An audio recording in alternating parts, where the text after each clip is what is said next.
Hola, buenos días. Estamos esperando que empiece a entrar la gente. Vamos a esperar 15 segundos.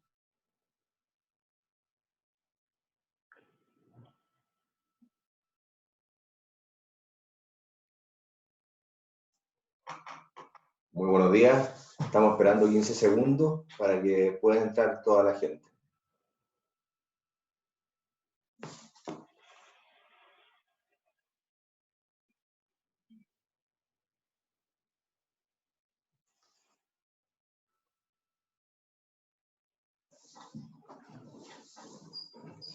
Estamos por iniciar nuestro webcast series de EY, consumo en tiempos del COVID-19 en España. ¿Qué lecciones podemos aplicar en Chile? Lecciones aprendidas de lo que les ha estado ocurriendo en España. Estamos a la espera de la gente que está entrando. Pero primero quería presentarles a nuestro speaker, Javier Bello. Javier tiene más de 25 años de experiencia en consultoría estratégica y operaciones. Se incorporó a EY hace 3 años después de estar 16 años en PwC, donde era socio responsable del sector del 2008.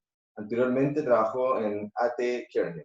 Él es ingeniero informático de la Universidad Politécnica y CEPIN. Tiene además estudios de posgrado por IESE y ESADE y la Universidad St. Gallen de Suiza, profesor del Instituto de Empresa en el Máster de Moda, participante en seminarios y articulista en prensa económica.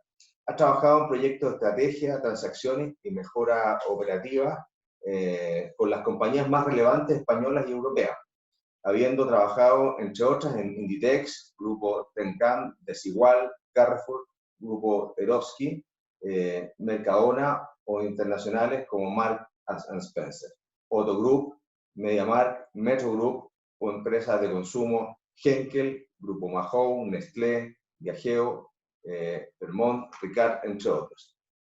En el continente americano ha colaborado con Palacio de Hierro, Liverpool en México y con supermercados peruanos y el grupo AG en Perú.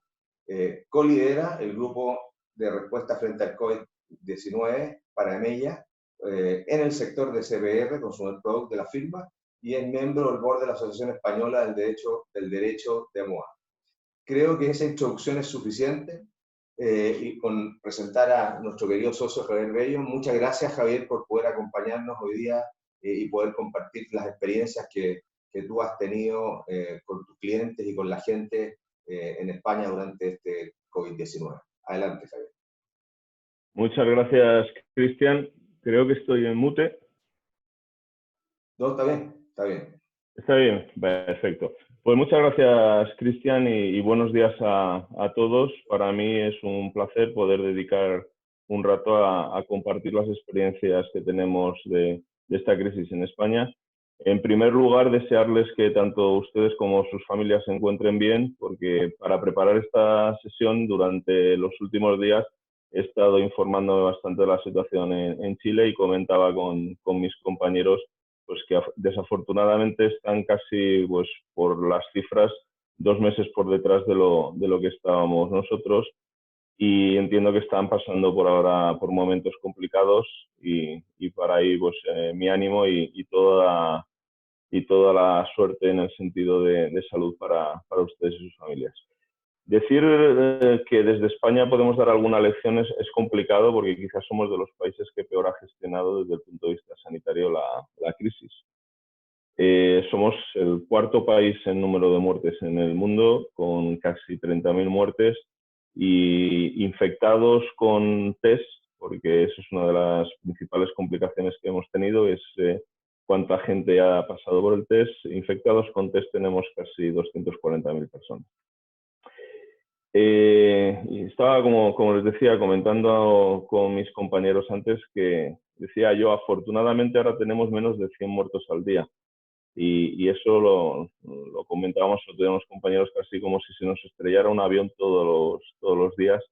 Pero hemos llegado a tener puntos de casi 1.000 muertos diarios, con lo cual ahora la situación parece no sino bajo control, por lo menos un poco más controlada.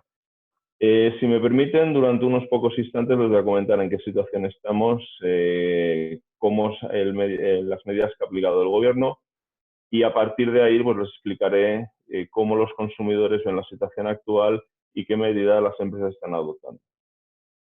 Ahora estamos en lo que el gobierno ha denominado la fase de desescalada, que es una fase por etapas de la vuelta a normalidad. Es una fase que se compone de 4 etapas. La fase 1, que es la primera, donde se permite cierta movilidad y cierta apertura del comercio. En esta fase 1, en la que se encuentran las principales ciudades Madrid y Barcelona, se permite la apertura del comercio por debajo de 400 metros cuadrados, con una limitación de aforo del 30%.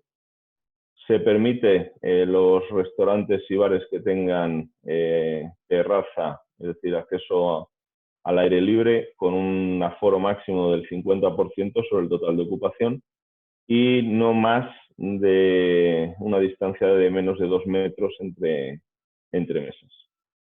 El resto de comunidades autónomas están en lo que denominamos la fase 2, que libera también, por ejemplo, la posibilidad de abrir centros comerciales, que libera también la posibilidad de abrir restaurantes en su parte interior, también con un aforo limitado, y que permite a las tiendas un poco más grandes, tipo de tiendas departamentales, el abrir. El punto de gestión de la crisis, desde el punto de vista gobierno y las compañías, pues ha sido complejo, porque las compañías han argumentado, y no sin razón, que no se ha contado con ellas en muchas de las decisiones que se han tomado, decisiones que se han ido corrigiendo sobre la marcha, atendiendo los argumentarios de las compañías. Por ponerles algún ejemplo, en las primeras fases el gobierno creó una figura que es bastante interesante para preservar en la medida de lo posible la liquidez de las compañías de retail. Como les comentaba, las compañías no de alimentación del mundo retail han tenido que cerrar hasta que se lanzó la fase 1 hace 3 semanas en algunas de las regiones de España, pero han permanecido casi 2 meses cerradas. El negocio de alimentación sí que pudo abrir con las medidas de higiene y seguridad, que por lo que me estaban comentando mis compañeros también están viviendo ustedes, de entrar con mascarilla, toma de temperatura, distanciamiento social entre los consumidores y en algunos casos uso de guantes y por supuesto el gel hidrolizante. En esta primera fase, como les comentaba, del confinamiento, las compañías adoptaron medidas para preservar al máximo la caja, y 2 de los aspectos más importantes, sin duda, para las empresas de retail es el uso de las rentas, es decir, cómo eran capaces de minimizar el coste de las rentas, que es uno de los aspectos que más importa, y luego el coste de los empleados. Como les decía, se generó una figura bastante interesante por parte del gobierno que se llamaba el ERTE, Expediente de Regulación Temporal de Empleo. Es decir, los trabajadores no estaban despedidos ni estaban en el paro, sino estaban en una especie de limbo donde el gobierno se hacía cargo de su sueldo, las compañías parte de los costes de seguridad social, y la idea es que se fueran reincorporando a su puesto de trabajo al final del estado de alarma. Una de las principales reclamaciones de las empresas de retail no alimentario ha sido que, como la vuelta de los consumidores, la demanda que había previo a la crisis no se espera que acontezca, y luego les explicaré por qué, los retailers han demandado que si se puede acompasar ese ERTE, como decía, Expediente de Regulación Temporal de Empresas, se puede regular a la vuelta de los consumidores y que los empleados vayan reincorporándose de forma paulatina, pues consideran que puede ser una manera de minorar de forma definitiva la crisis. Otro de los aspectos que las empresas han adoptado, como les decía, ha sido intentar negociar con los landlords la condonación de los pagos, el aplazamiento o incluso en algunas medidas pues ver cómo se puede flexibilizar ese contrato y linkarlo a la curva de demanda. Pues con este planteamiento, hace un mes aproximadamente le preguntamos a los consumidores españoles qué perspectivas tenían de consumo, cómo estaban consumiendo durante el confinamiento y cuál era un poco su percepción de la realidad. Si me permiten, soy consciente de que a lo mejor alguna de las es una presentación más para verla escrita que verla en pantalla. No se preocupen, que yo les intentaré trasladar todos los mensajes y mis compañeros la tienen a su disposición al final de la presentación por si alguien estuviera interesado en tenerla. Fíjense que uno de los principales aspectos a analizar es cómo esta crisis no se parece a la crisis pasada que sufrimos en España entre el 2009 hasta el 2013. Esa crisis fue una crisis económica. En este sector, sobre todo en el de la moda y en el de la restauración, dejó profundas huellas y en el sector de la moda, por ejemplo, no se terminó nunca de recuperar sobre las cifras pasadas, previas a la crisis. Pero es que esta crisis tiene unos componentes que no conviene minusvalorar.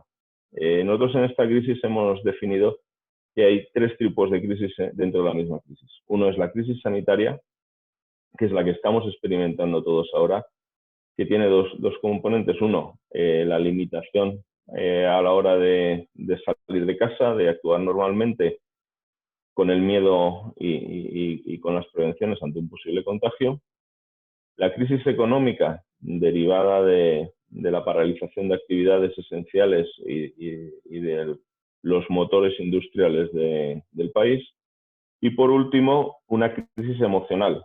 En esta crisis, a todos, más o menos cerca o lejos, nos ha tocado tener pérdidas de familiares, de amigos, de compañeros de trabajo, e incluso también hemos experimentado algunas etapas de miedo, de frustración, porque estar durante 24 horas al día sin poder salir de casa, en el caso nuestro, muchas de las personas llevamos desde el 10 de marzo sin salir o saliendo muy limitadamente solo para ir a comprar.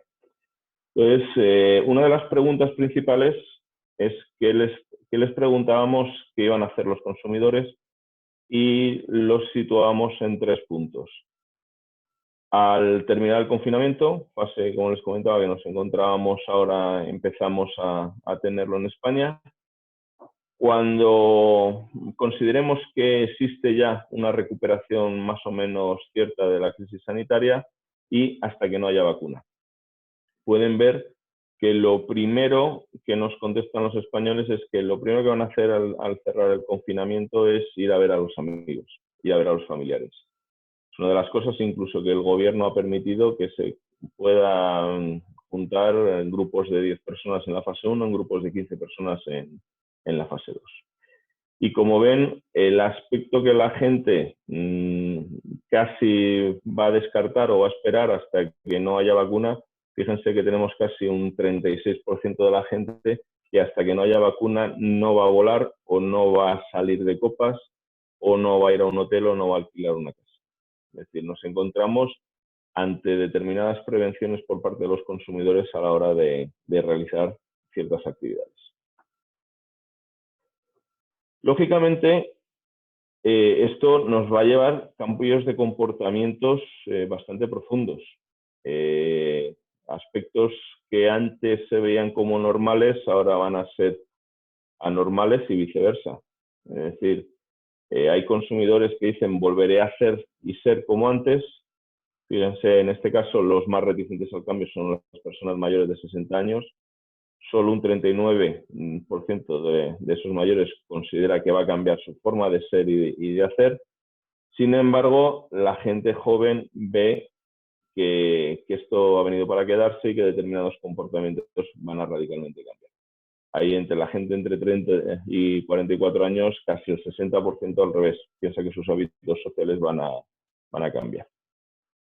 Desde el punto de vista de uso de mascarillas, aforos, limitaciones, etcétera, es una medida que casi todos los consumidores la ven como positiva o muy necesaria. Les recuerdo que esta encuesta se hizo hace un mes aproximadamente. Todavía no había posibilidad de salir y la gente todavía pues, era bastante receptiva a la crisis sanitaria desde el punto de vista de que las noticias que se veían todavía se veían por la televisión, no tanto por el contacto directo en la calle. Aspectos también como pasaporte inmunológico, que se ha debatido bastante en Europa, si para movernos será necesario o no tener una certificación de que hemos pasado el coronavirus y que hemos generado los anticuerpos y por tanto nuestra capacidad de contagiar se ha visto eliminada. O aspectos, por ejemplo, como la geolocalización, que se está debatiendo bastante en Europa, porque la legislación que tenemos de protección de datos es quizá bastante más estricta que en otros países. Fíjense, les comentaba antes cuándo se van a realizar estas actividades, y la reactivación que vemos es que va a ser bastante lenta y gradual, y las perspectivas de turismo, y quizás por eso incidimos otra vez en esta hoja, es que la recuperación va a ser bastante gradual. El turismo en España depende cómo lo midamos, solo el negocio turístico y sus sectores adyacentes supone entre el 12-13% del PIB, del GDP de España, hasta casi un 18%. Eso significa que es una de las industrias tractoras de España. Hasta este sábado, en la última intervención del presidente del gobierno, la idea que teníamos es que cualquier persona que nos visitara, mientras durara la fase de alarma, tenía que sufrir una cuarentena de 14 días. Eso, acto seguido por nuestros socios de la Unión Europea, ha sido demandado con una cuarentena recíproca, y ha generado una pequeña crisis diplomática, porque lo que se intentaba era generar corredores seguros entre los diferentes países de Europa y, en cierta medida, los países del sur activar una de las principales fuentes de ingreso, que es el turismo. Italia ha liberalizado ya desde, ha dado la fecha del 5 de junio como fecha de liberalización del turismo para ser visitado, siendo, como saben ustedes, uno de los países que más ha sufrido la pandemia del COVID. Grecia está en la misma situación, Francia también, y la medida que ha decidido España este mismo sábado es intentar que la temporada turística empiece a principios de julio, y ha invitado el gobierno tanto a nacionales como internacionales a empezar a planificar sus vacaciones. Fíjense que lo que empezó siendo una invernación temporal de la economía, y nos decían que posiblemente solo iba a afectar a 2 meses de nuestra vida y que íbamos a rebrotar fuertemente, pues ya analistas y consumidores prevén que esta crisis tenga una duración de al menos 2 años dentro de nuestras perspectivas. Fíjense que las expectativas que tienen tanto analistas como Banco de España como Banco Central Europeo nos llevan a casi tener un decremento este año de nuestro Producto Interior Bruto de entre el 9 y el 12%. La recuperación que se prevé para el año que viene sería de un 6%, con lo cual estaríamos moviéndonos en entornos de 2 o 3 años para recuperar las cifras que teníamos precrisis. Sí es cierto ya que el 2020 habíamos arrancado con una cierta desaceleración de la economía, tanto en España como particularmente en Europa. Fíjense que casi el 70% de la población, 2/3, nos dicen que ven lejana la recuperación. Además, casi para 6 de cada 10 les va a afectar bastante, y de hecho ya algunos en este confinamiento. Les recuerdo que casi hay 4 millones de personas en esa figura intermedia que les decía de ERTE, y más el número de parados, que España, como saben, es un país que su número de desempleo es bastante superior en comparación con los países de la Unión Europea.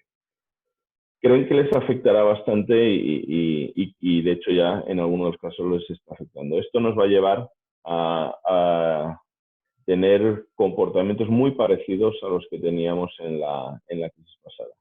Lo primero que están haciendo los consumidores dentro de su esquema mental es limitar gastos superfluos, gastos discrecionales, gastos que puedan posponer, y focalizarse en gastos esenciales como la alimentación, el pago de las hipotecas y el pago de las utilities como gas, luz y agua. Obviamente lo que más va a sufrir pues, son la planificación de vacaciones, ocio nocturno, compra de electrodomésticos, tanto sea en línea blanca como línea marrón. Obviamente compra o cambio de piso y compra o cambio de coche. Dentro de los aspectos discrecionales de menor volumen, pues por ejemplo la moda o la restauración son uno de los aspectos que puede sufrir. Por darles, y les comentaba antes que les haría hincapié sobre cifras de crisis pasadas, en la anterior crisis la restauración perdió en solo 1 año y medio todo lo que había ganado en los 10 años anteriores y ahora estaba recuperando cifras de negocio que tenía previas a la crisis financiera y nos encontramos otra vez en una situación complicada para la restauración. Para darles una cifra, si no están muy familiarizados con España, en España tenemos 300.000 puntos de venta al público en este país, que es lo mismo, para que se hagan una idea, que Francia, Italia y Alemania juntos. Es decir, nuestra industria de servicios es muy fuerte, el mundo de la restauración, hoteles, restaurantes y cafeterías es uno de los pilares también de este país. Y lamentablemente de esta crisis seguramente haya que realizar una reconversión, una transformación del sector, porque a diferencia de la crisis pasada, que como les decía, en 1 año y medio se perdió todos los ingresos, en este caso nos hemos enfrentado a un cierre total de la actividad, porque a los restaurantes solo se les permitía servir comida a domicilio, un cierre total durante 2 meses. Y otros 2 meses que, como estaba contando, pues en esa desescalada van a ir los que no tengan terraza un poco más tarde, los que la tengan un poco antes, pero van a ir poco a poco. En el caso de la moda, en la anterior crisis, el sector se dejó 5 billones de 5.000 millones de euros. Para un sector de un tamaño que tenía entonces de 22.000 millones, 22 billones americanos, pasó a tener 17. Esta crisis, y les hablo con esta exactitud de cifras porque desde nuestra firma, desde EY, hemos apoyado a ambas industrias, hemos hecho sendos informes pro bono, tanto para el sector de restauración como para el sector de moda. El sector de moda cada semana de confinamiento perdía 300 millones de euros. La perspectiva es, y lo veremos más adelante, es que al final de este año casi el sector haya perdido un 40% del tamaño que tenía al principio de esta crisis. Bueno, los consumidores, lógicamente, en el confinamiento han gastado bastante más de lo que venían gastando y en la apertura parcial, en la recuperación, van a ir a gastar más o menos igual en el caso de alimentación o un poco menos. En el caso de moda y complementos, pues en la crisis, darles otra vez cifras, el 85% de las ventas en online se cayeron, es decir, la gente, aún teniendo como canal internet, no lo usó porque no estaba en el top of mind de las personas el comprar moda. Y lo que se espera es que se reduzca posteriormente. En el caso de alimentación, en algunos de los retailers de este país, pues se han visto desbordados porque la gente quería comprar por internet, no estaban preparadas las estructuras. Este país compra un 2% del total de lo que se consume en retail de alimentación, se compra por online. Ha habido picos de casi el 8% y han saturado la capacidad de las organizaciones. Y esto también es debido a que España es uno de los países con más tiendas per cápita de alimentación de Europa. Al menos me atrevo a decir de Europa, no tengo suficientes números para decir del mundo, pero no estaríamos lejos. Para su información, cada 66 habitantes disponen de una tienda. O sea, una tienda da cobertura a 66 habitantes en España. con un modelo entre pequeño supermercado, gran supermercado, tienda tradicional, hipermercado y tiendas de conveniencia. En la anterior crisis, para las grandes compañías internacionales que nos preguntaban por España, les decíamos que para que se hicieran una idea, una cadena regional pequeña española que se llama Covirán, que opera mayoritariamente en el sur de España, pues tenía tantas tiendas como Tesco, el líder en UK, con la diferencia que facturaba 100 veces menos. Es decir, mismo número de tiendas, 100 veces menos de facturación.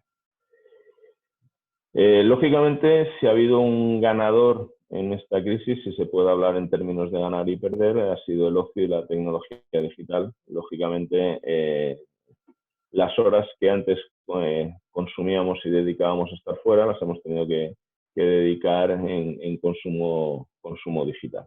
Lógicamente, los que más han incrementado han sido las personas entre los 18 y 44 años. Lógicamente, este estudio lo hemos arrancado en los 18. Si preguntáramos a gente más pequeña, pues las cifras todavía han sido drásticamente superiores. Una de las cosas también importantes, las compañías de telecomunicaciones han funcionado bastante bien en esta crisis. España es uno de los países con más conexiones, casi el 80 y tantos % de los hogares tienen red de alta velocidad conectada con casa, y casi el 90 y pico % de los españoles tienen una conexión móvil por internet. En esta crisis las compañías no han permitido, ni entre ellos ha habido guerras por permutar, ya que los consumidores tampoco estaban en ese mood de cambiarse de compañías. Movilidad, y esto entronca bastante con el debate de las Smart Cities y de la movilidad inteligente y nuevos modelos que han aparecido, como los patinetes de alquiler o las bicicletas de alquiler o motos y coches de alquiler. Lógicamente, esta pandemia pues retrae bastante a los consumidores de usar ese tipo de desplazamientos, ya que pues la prevención ante posibles contagios, ante quién ha usado esto, ante cómo se ha desinfectado, es importante. El coche privado, que era uno de los aspectos que el gobierno quería ir eliminando poco a poco, ir generando zonas más verdes en el centro de las ciudades. Lógicamente, esta pandemia ha servido también para demostrar que la no circulación de vehículos conlleva pues menos contaminación y más aire puro. Estamos en cifras que teníamos hace 20 y tantos años en términos de contaminación del aire. Entonces, esto pues lógicamente cambia a uno de los aspectos que eran ejes troncales de la estrategia de movilidad de las ciudades españolas. Sin embargo, en estas primeras épocas de confinamiento se está recuperando la ciudad para el uso de los ciudadanos como peatones. Hemos debatido mucho sobre la crisis y la recuperación. Lo que antes les comentaba, que esperábamos que fuera una crisis rápida y recuperación en V, pues desafortunadamente se ha convertido en una más probable recuperación en TIC, o lo que llaman algunos economistas recuperación en forma de Nike, el logo de las zapatillas, o en el peor de los casos en una recuperación en W, que sería que nos recuperamos fuertemente en este verano y vuelve la pandemia en otoño. Entonces, en función de cómo esté de controlado el virus, cómo de ágiles seamos en incorporar otra vez medidas si hay una segunda oleada de la pandemia, pues nos determinarán un poco cómo creemos que puede ser la recuperación. Pero en cualquiera de los casos, los niveles precrisis no esperamos que antes de 2 años se puedan alcanzar.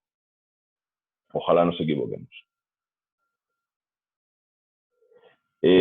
Fíjense, y esto hemos intentado generar patrones de consumo, y aquí es interesante, lamentablemente, como comentaba Cristian al principio, pues tengo alguna experiencia en el continente americano desafortunadamente no en su país, con lo cual pues temas como la regionalización que les voy a comentar ahora pues no sé si aplica tanto o no, pero en el caso que aplicara pues les invitaría a que reflexionaran sobre ello, porque aquí lo que estamos viendo es que el mundo se divide casi perfectamente en dos, aunque aquí lo hemos separado en tres: los que van a descender su consumo y los que lo van a aumentar o mantener.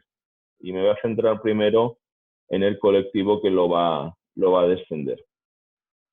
Regionalmente está situado en dos tipos de comunidades autónomas, dos tipos de regiones.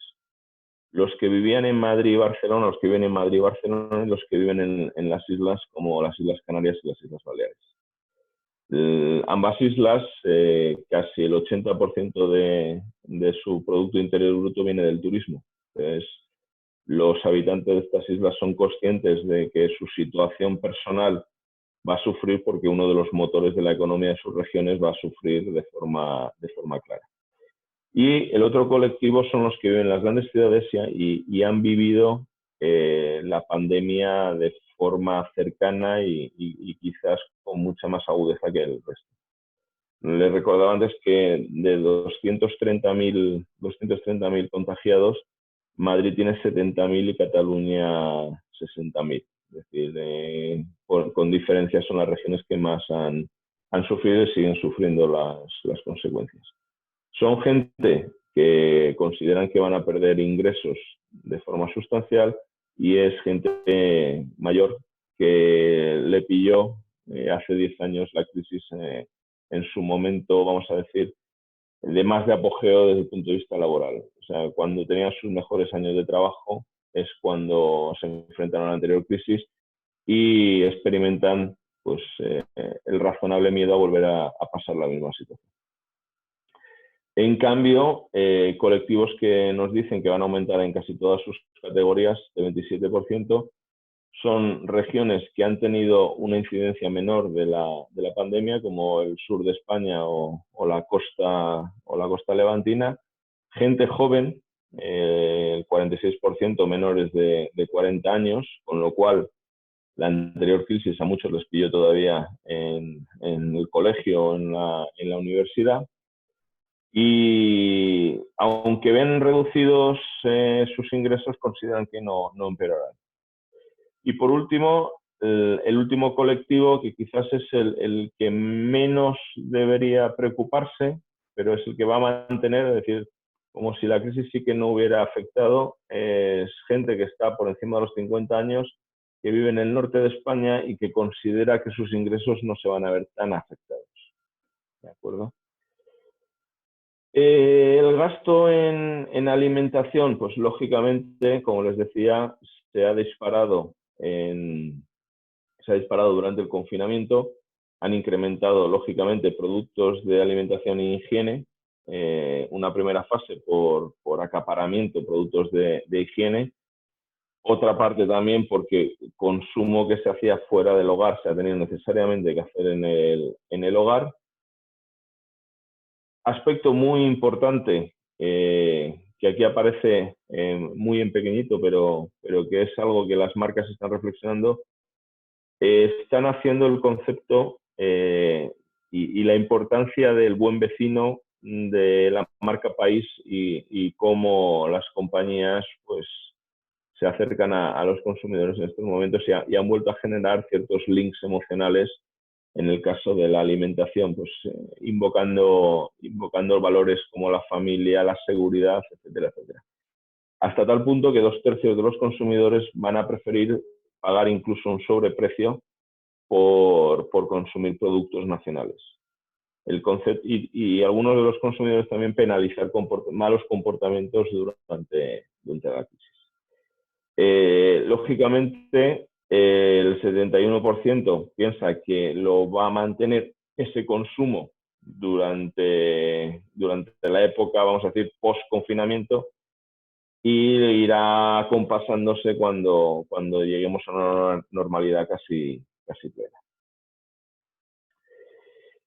Fíjense, pues uno de los aspectos que más nos ha sorprendido, pero si lo analizamos un poco más en profundidad, no tendría que generarnos tantas sorpresas, es que se ha incrementado el consumo de los frescos en casa, siendo uno de los aspectos que los consumidores pretenden y plantean mantener después del confinamiento. Se ha vuelto un poco a intentar tener cierta alimentación sana. Sí es cierto que en los primeros días de la crisis, pues de forma jocosa, todo el mundo decía que todos nos habíamos vuelto panaderos, pasteleros, etcétera, aprendiendo a hacer magdalenas, pancakes, etcétera, etcétera. Pero sí que el consumidor ha ido siendo consciente de que parte de ese consumo que antes se realizaba fuera del hogar lo ha empezado a realizar en el hogar y con ciertas maneras de intentar tener un consumo más saludable. El resto de las categorías, pues ha aumentado algunas categorías, como veremos ahora, que es el consumo de alcohol en el hogar, tanto de baja graduación como cervezas y vinos, como de alta graduación como las bebidas espirituosas. Sin embargo, este consumo ni por mucho ha compensado la caída que han tenido estas empresas en restauración. Empresas que en este país son muy sustancial el consumo que hay de bebidas espirituosas, cerveza y vino, en comparación con el hogar. Y es uno de los aspectos que más les preocupa ahora a estas empresas. Es, por una parte, cuándo y cómo van a recuperar el consumo que tenían previo a la crisis, si el ocio de los consumidores va a cambiar derivado del miedo y la prevención ante posibles contagios, y en cierta medida porque ha aparecido un tipo de ocio nuevo que consiste en conectarnos tal y como estamos ahora por Zoom y compartir cada uno en su casa las cervezas o las bebidas. Lógicamente, el consumo irá derivando otra vez hacia el canal de Horeca según se vaya recuperando la normalidad. Les comentaba antes, y uno de los aspectos que es bastante interesante es cómo los consumidores se han enfrentado a la crisis desde el punto de vista de las compras online y cómo las empresas se han enfrentado al reto que les planteaba. En este país, no, o sea, comparado con países con más tradición de e-commerce, como UK, UK está casi en el 6%, es decir, 3 veces lo que supone para España el consumo de Internet, y las organizaciones están dimensionadas para esa cifra de negocio. Por ponerles un ejemplo, algunos de los principales retailers, parte de su personal directivo lo han dedicado durante la pandemia a hacer labores de acopio y casi de pickers de los pedidos de online para intentar llegar a cubrir la demanda. Han estado dando ventanas de casi 2 semanas, 3 semanas, desde que hacías el pedido por internet hasta que te lo recibían. Han aparecido modelos híbridos de shoppers que van, página web que va comprando a determinados supermercados en función del que menos ventana diera o fuera más fácil. Lo han estado haciendo, o riders tipo Globo, que también estaban llevando producto a casa. Amazon, que aquí en España opera bajo Amazon Prime, pues tiene parte que lo gestiona ellos y parte que lo tiene en una alianza con un retailer, pues la parte que gestionaba ellos a partir de la tercera o cuarta semana han sido capaces de determinado surtido ser capaces de servirlo. La alianza que tenían a medias pues seguían con las dificultades de abastecimiento. Ahora más o menos se ha estabilizado en torno a la semana aproximadamente desde que pides hasta que te sirven. Los consumidores han comprado, han incrementado. Nuestra expectativa es que no llegaremos ni de lejos a estas cifras de la pandemia, pero sí que un incremento de pasar del 2 al 4 supone doblar la capacidad que hoy tiene este negocio. Sí que es importante ver que muchos consumidores han perdido el miedo a comprar incluso hasta frescos por internet, y que los mercados tradicionales han habilitado páginas web, servicios de online, etc. En moda, lógicamente, aquí tenemos una encuesta cualitativa que el 75% nos afirmó que gastaría menos, que en el confinamiento han gastado menos. Las cifras que dicen aquí el 74 en el confinamiento y posterior, pues las cifras reales numéricas son que el negocio de moda se ha caído el 96% y, como les decía, 85% en online. Es decir, no ha compensado el negocio online el cierre de los establecimientos. Y, como les decía, este es uno de los sectores que más sufre en una crisis en España, porque los consumidores son una de las cosas que primero se dejan de adquirir. Es un sector que, como les comentaba, lo pasó mal en la crisis. Es un sector que, lógicamente, ustedes conocerán, los grandes operadores españoles, pero por debajo de esos hay una clase media, empresas por debajo de los 100 millones de facturación, con cierto reconocimiento de marca, que han llegado muy tocadas a esta crisis y no sabemos cómo se recuperarán. Por darles algunas cifras y para que entiendan cómo puede afectar este efecto en el mundo de la moda, sobre todo si proyectamos hacia adelante.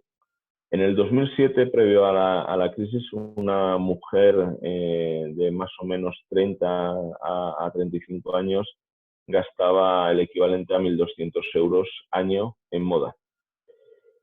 El colectivo que hoy representa, previo a la crisis, les estoy hablando, el colectivo que representa ese mismo tipo de mujer, hoy se gasta la mitad de dinero, se gasta 600 euros. Y esas mujeres que se gastaban 1.200 euros y que han crecido y tienen 10 años más después de la crisis, se están gastando un 40% menos de lo que se gastaban. Y no solo culpa del consumidor, sino el sector, ante que el consumidor estaba destinando parte de su dinero de bolsillo a satisfacer otras categorías. Aquí usamos un poco el símil de que el sector de moda ha extendido un cheque para que los consumidores sigan comprándose pantalones, pero puedan comprar iPhones y otro tipo de teléfonos de última generación. Nos encontramos ahora un sector que la comunicación de los últimos años lo ha dedicado a hablar solamente de precio, y que ahora necesita que ese consumidor olvide el precio, empiece a hablar de emociones, empiece a hablar de que hay que recuperar la ilusión por comprar moda. Cuando nos encontramos también un problema grave y claramente preocupante para este sector, como es también una crisis demográfica que tenemos en España. Entre el 2007 y este año, mujeres entre los 30 y 44 años hemos perdido 700.000 por efectos demográficos, y en 10 años perderemos 1.300.000. Es decir, el segmento de población que es el que más consume en moda, por efectos de nuestra crisis demográfica, somos de los países más envejecidos del mundo, con Japón y Corea del Sur. Vemos que el colectivo en el que se tendrán que centrar los consumidores las empresas, será en las consumidoras de más de 65 años, que es un colectivo que consume poca moda. Aparece, y no solo para moda, aparece el concepto aquí, y es otro de los temas a reflexionar, sobre el consumo senior, cómo los consumidores van a operar en la crisis. En el punto de vista de Internet, es un sector que está más evolucionado que el consumo de alimentación. Los colectivos mayores, pues sí que creen que van a usarlo más, y los consumidores que ya están acostumbrados creen que van a volver a niveles más o menos que tenían antes. Todos, como les comentaba, proponen más o menos consumir, y en el punto de vista de consumo de moda, aquí los aspectos de higiene y seguridad, a diferencia de los hipermercados, supermercados, sí que toman un carácter muy importante, por la seguridad de las prendas que se haya que probar y por la higienización de los probadores. Hay todavía diferentes interpretaciones. Pues hay compañías que han decidido clausurar sus probadores, hay compañías que han decidido higienizarlos después de cada uso, y todo lo que han coincidido es que van a hacer una cuarentena de las prendas de entre 48 y 72 horas. Aspectos tecnología, pues como la gestión digital de los pagos o concertación de citas, sí que hay algunos consumidores que lo ven, pero no todos lo imaginan. Darles dos pinceladas o tres antes de dejar tiempo ya para las preguntas. Esto es un país donde estos tres sectores son unos sectores muy de middle market. Es decir, ahí está muy fragmentado, heterogéneo.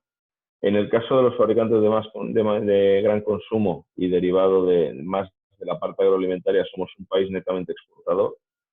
El producto alimentario junto con el de automoción son los dos productos que generan un balance netamente positivo en la balanza de exportación. Y, como les comentaba, tiene un peso significativamente grande el mundo de Horeca de la restauración fuera del hogar. Es un sector que tiene que generar más valor hacia el cliente, más concepto de marca. Por darles unas pinceladas, tenemos un sector de retail muy fragmentado, más fragmentado que en Alemania, Francia y UK, pero tenemos los niveles más altos de peso de la MDD. Esto también es debido a que uno de los principales operadores y líder singular en España, que es Mercadona, su base de oferta es su propio surtido de productos.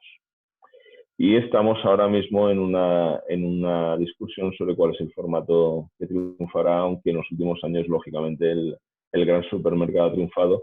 Pero en esta crisis, el pequeño supermercado de proximidad y las tiendas de conveniencia han cogido un papel importante al no querer el consumidor desplazarse en demasía para adquirir sus productos. Lógicamente cambiará el mundo porque los consumidores empiezan a explorar canales digitales.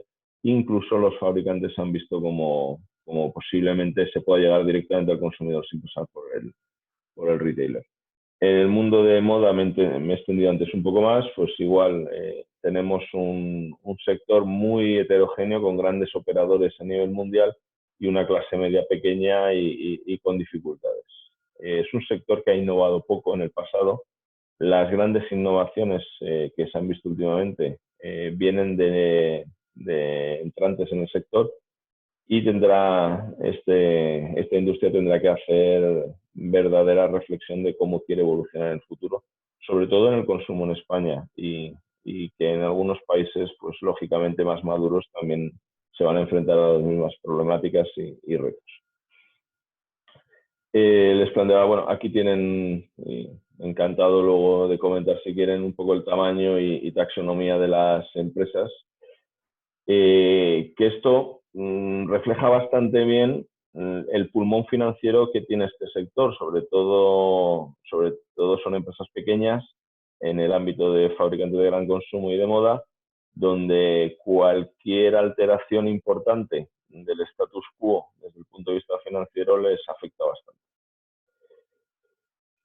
Como ven ustedes, pues en la alimentación general durante el confinamiento ha subido. En algunos casos me comentaban clientes con los que trabajamos, casi esta situación pretenden o prevén ver que les va a generar casi un mes o mes y medio adicional de ventas en el total del año.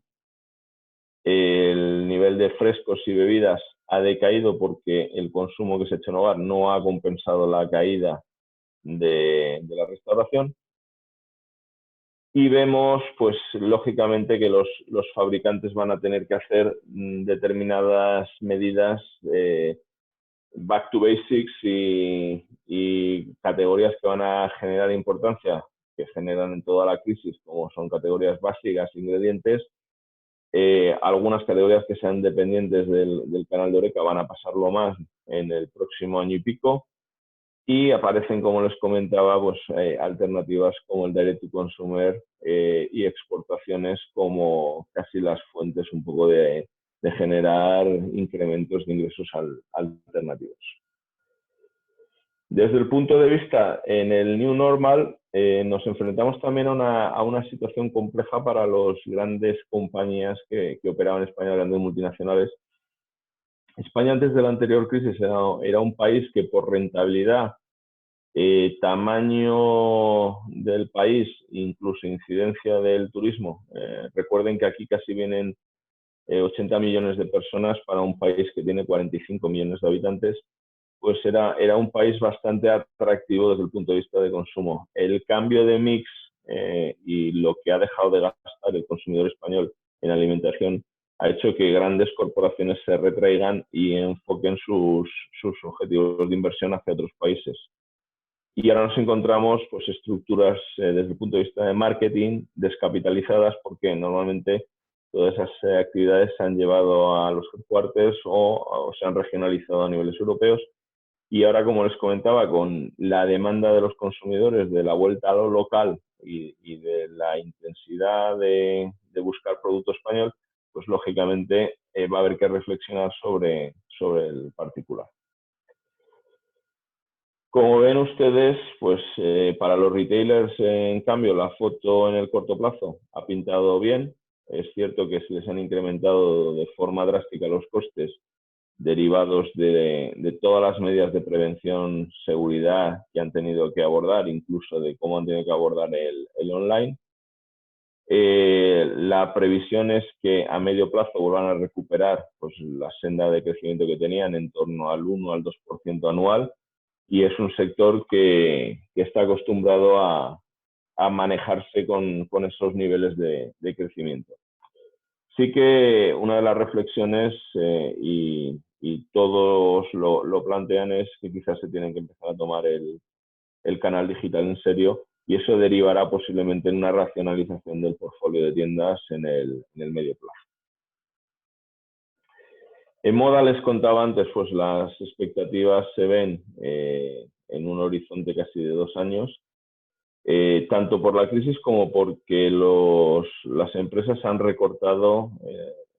Tengan en cuenta que este es un sector que consume productos por anticipado, es decir, ellos planifican las campañas a bastantes meses vista, y vista la situación de la crisis, en marzo cortaron pedidos para lo que sería la temporada en el hemisferio norte de otoño-invierno, y han recortado bastante la producción futura.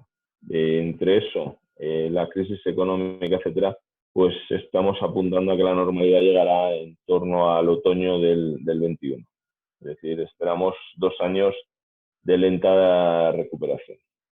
Y nos encontramos, como les decía, pues que el sector tiene que reflexionar sobre un paradigma que en la crisis le funcionó, que era voy a vender volumen para igualar el valor, y que ahora teniendo y hablando antes de la pandemia de la situación del sector como sector contaminante, uno de los más contaminantes, y apelando a la sostenibilidad necesaria, los consumidores empezaban a reflexionar sobre si había que gastar menos en ropa.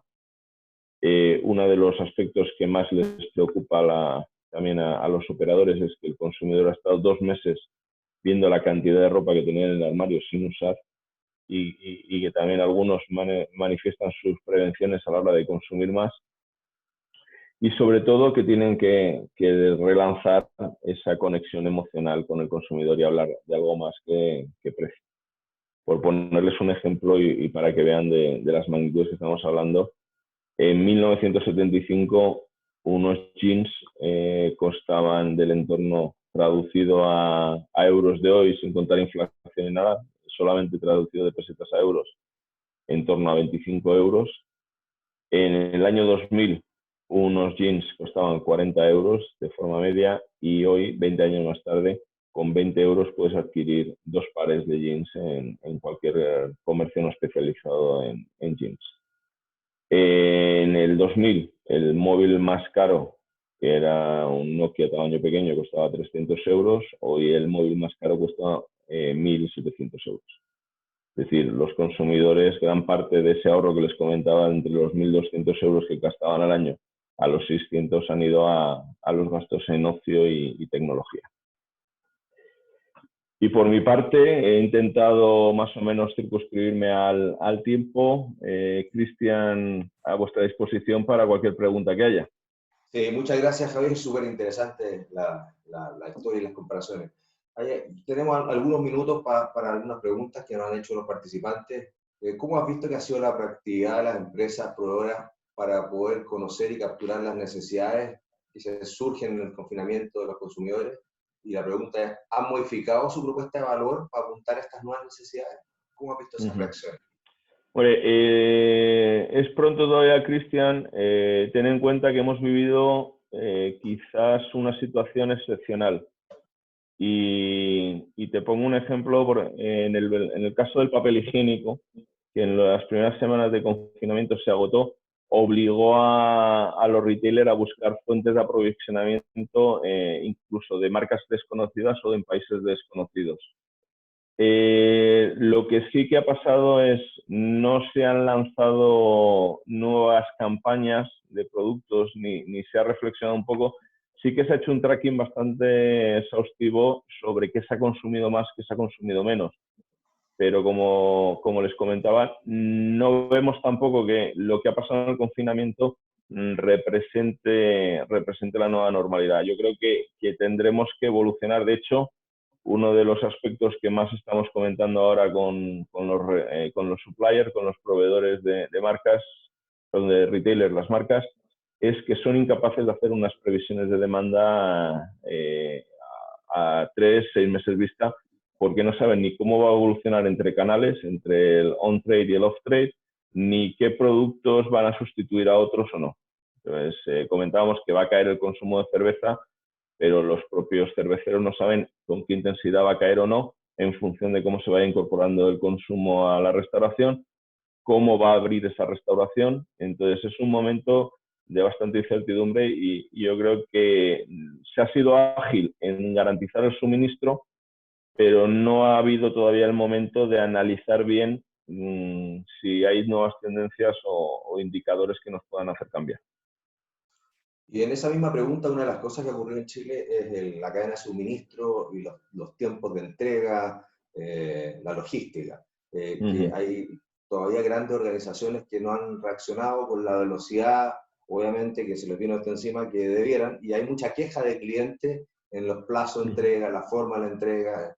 En España, ¿qué has visto de eso? ¿Se hizo algo más innovador? ¿Se invirtió en la cadena de suministro y en lo que es omnicanalidad, que soluciona en parte la distribución? ¿No es cierto? Si se maneja. ¿Cómo lo ves tú? Pues mira, ahí yo te distinguiría en dos tipos de cadenas de suministro. Una, la que va a la tienda, y dos, la que va al consumidor final.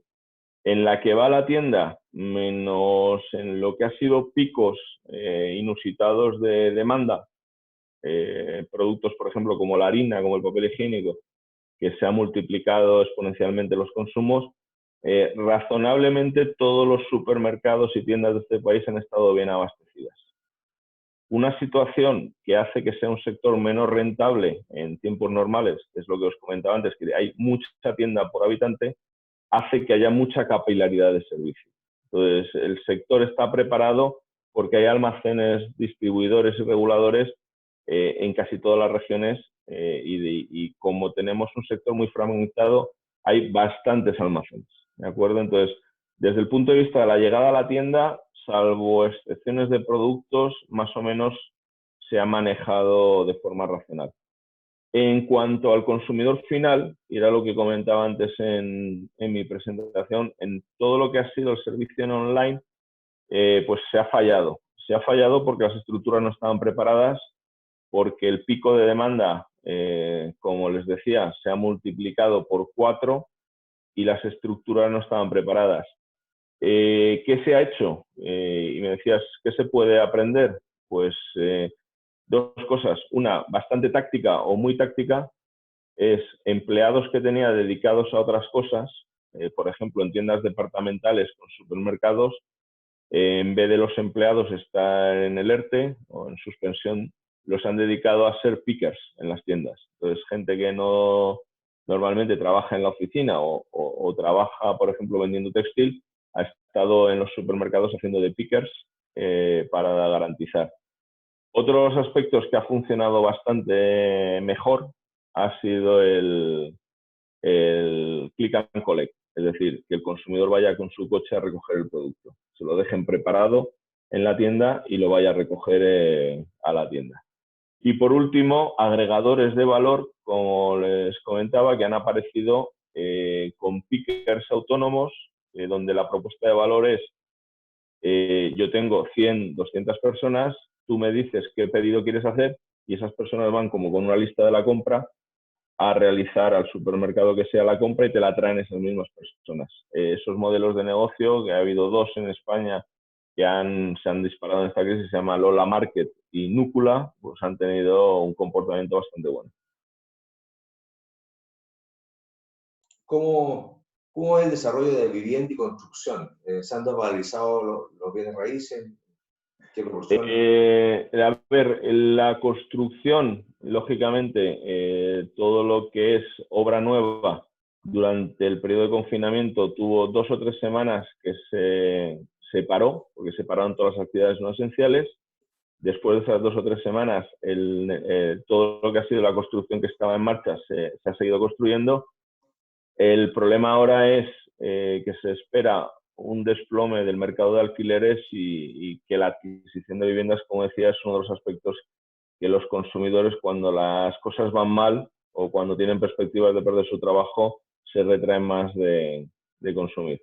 Posiblemente venga una ola de otra vez de reducción del mundo de la construcción en España. Con la incertidumbre actual, a tu juicio, ¿cómo las empresas deben balancear la inversión en marca y la inversión en trade, no presencial? ¿Se debe invertir hoy o esperar? Uh-huh. Yo lo que comentaba, a ver, es una crisis donde los consumidores están con las emociones muy a flor de piel. Están enfrente de pantallas, están consumiendo mucho más mensajes publicitarios que antes. Están deseando conectar emocionalmente. Entonces, posiblemente muchas de las acciones que antes se hacían en el punto de venta, desde el punto de vista de trade, en la época del confinamiento, que no tiene a lo mejor tanto sentido invertir ahí en trade porque el consumidor casi compra por obligación, posiblemente se puedan dedicar a lanzar algunos mensajes de valores de marca, de principios de marca, de cómo considero yo que debo posicionar mi marca frente a los consumidores. Recuerda, Cristian, que decía que casi 2/3 de los españoles estarían dispuestos a pagar un sobreplus por una marca que consideren local y buena vecina. Sin embargo, si nos vamos a enfrentar a esta crisis otra vez, lógicamente el mundo de la promoción, el mundo del trade volverá a tener bastante importancia en el punto de venta y nos encontraremos que haya que unir esa conexión emocional con el trade en los próximos meses. Y las últimas dos preguntas. ¿Cómo han reaccionado los propietarios de alquileres? ¿Se están yendo a renta variable hasta el 2021? Y la otra, ¿qué está pasando con los malls? ¿Aperturas o cierres de malls? Uh-huh. Muy bien, pues respondiendo a la primera, lógicamente las compañías que han tenido que cerrar durante la crisis, lo primero que han hecho ha sido notificar a sus arrendadores pues la voluntad o de negociar, en el caso de los vamos a decir, más conciliadores, hasta los que han mandado un burofax diciendo que no van a pagar durante el periodo de confinamiento. Hay en el derecho una cláusula que es la rebus sic stantibus, que es mientras las condiciones de negocio sean las normales. Los retailers se están acogiendo a esa cláusula para decir, es que el negocio ha cambiado y no he tenido la posibilidad de abrir, con lo cual no me puedes cobrar los meses de confinamiento. Como nos enfrentamos, quizás el auge de digital y más en el mundo de la moda, nos enfrentamos a que todas las cadenas hagan una racionalización de su portfolio, pues lógicamente la palanca de negociación ahí es o estás en el lado de la mesa que te cierro como tienda o me reduces los costes de rentas. Hay bastantes alternativas. Hay gente que ha o va a renunciar a parte sustancial de los ingresos como arrendatario. Hay algunos que se están aviniendo a implantar renta variable De hecho, es uno de los procesos que se está cometiendo ahora porque durante el confinamiento se ha dado la orden de reducir o no pagar y ahora están negociando cómo se sale. Los malls van a sufrir bastante. De hecho, hasta mitad de julio en España no podremos decir que todos están abiertos. Ahora, les comentaba, en la fase 2 se puede abrir, pero no se puede utilizar las zonas comunes, es decir, la situación es, tienes una especie de carreteras dentro de los malls por las cuales circulas, por ejemplo, en los escalators, en las escaleras mecánicas, tienes que dejar 3 peldaños entre consumidor y consumidor. Las zonas de restauración se abrirán con limitaciones, las zonas de descanso y las ludotecas, es decir, donde se podía dejar a los niños, estarán cerradas y todas las tiendas de dentro con limitación de aforo. También pues la crisis toca bastante a los malls normalmente porque el consumidor tiende a desplazarse menos para el gasto discrecional y el gasto de impulso y además pues van a estar casi 4 o 5 meses sin poder desarrollar actividades de forma plena. Ok, por el tiempo, estamos ya terminando. Te quería agradecer, Javier, por tu gran aporte y la muy buena conversación que hemos tenido, tu buena exposición. Y comentarle a nuestros participantes que este webcast está grabado y lo pueden revisitar, lo pueden mirar de nuevo. Asimismo, les queríamos pedir un feedback y les va a llegar una encuesta de satisfacción durante el día. Y por último, si se quedaron con preguntas que no pudieron hacer o tienen algunas dudas, les vamos a estar mandando el email de nuestro socio en Chile CPR, que es Pablo Arnuncio, y también el de Javier Bello, para que nos puedan contactar directamente si quieren conversar de algunos de los temas que se han cubierto hoy día. Así que eso, y muchas gracias por participar. Nuevamente, muchas gracias, Javier. A vuestra disposición y, como os decía, pues que salgáis lo mejor que se pueda salir de esta crisis y con todo el ánimo. Un abrazo muy fuerte a todos. Ok, nos vemos. Gracias.